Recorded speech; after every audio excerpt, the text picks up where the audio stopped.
नमस्कार दोस्तों, कैसे हो आप सब। आशा करती हूँ आप लोग ठीक होंगे। आज सुनाएंगे सोहर गीत, सुनिएगा और बताइएगा कैसा लगा। बहुत ही प्यारा सोहर गीत है और सुनाते हैं ये प्यारा सा सोहर गीत।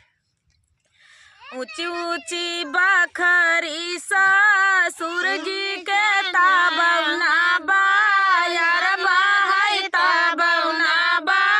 यार बाहै हो राजा धीरे धीरे बेनिया डोलावा गरमा मोरे लागई गरमा मोरे लागई हो राजा धीरे धीरे बेनिया डोलावा गरमा मोरे लागई गरमा मोरे लागई हो आंगने में सोई मोरी माया वो सारा बाहिनिया वो सारा बाहिनिया हो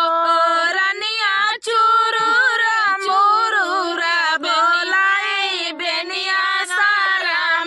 मोरे लागई सारा मोरे लागई हो रनिया चुरूर मुरूर बोलाई बेनिया सारा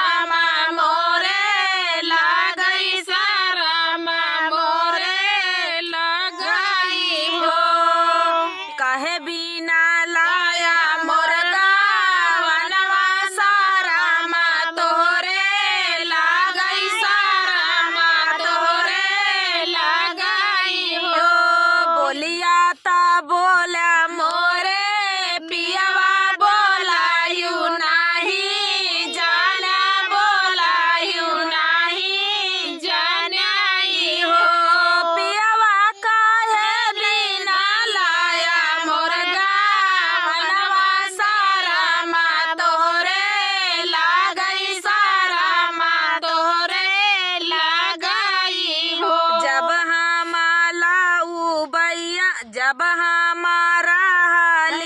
अपन घरे अपने माया के घरे अपने माया के घरे हो पिया दस पाँच लाला ना हो बई के मुका नाही दे बई के नाही दे बई हो पियावा दस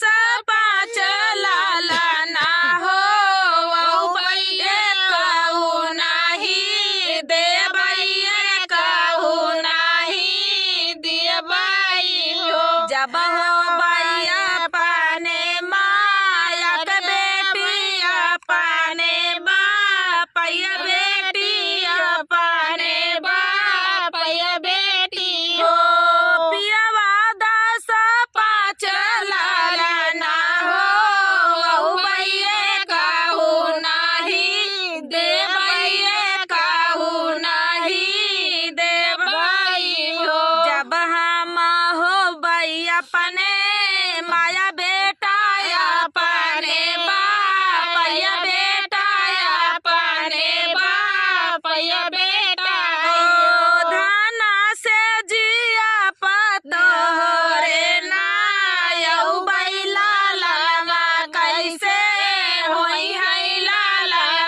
कैसे होई है हो